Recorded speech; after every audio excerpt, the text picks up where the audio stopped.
بعد از اینکه از خواب بیدار شدم اوتمیل خوردم و حسابی دیرم شده بود و یکم با شما صحبت کردم. سال پیش میخواستم یوتیوب شروع کنم، بعدش اینکه بخاطر اینکه اعتماد به نفس نداشتم ویدیوهامو نمیذاشتم، درست میکردم، ادیت میکردم، ولی هم میخواستم بذارم اعتماد به نفسم میگفت که نه، الان میگن تو چقدر زشتی، چقدر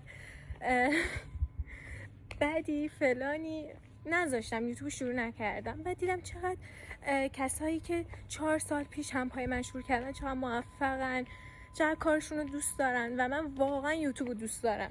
بعد تصمیم گرفتم که اصلا هرچی که شد، هرچی که نوشتم، بازم یوتیوب شروع کنم و الان خیلی خوشحالم. بعد از اینکه با شما صحبت کردم رفتم باشگاه، پا زدم تا جایی که نمیتونستم راه برم و اینجا فیگور گرفتم براتون و در آخر سرد کردم.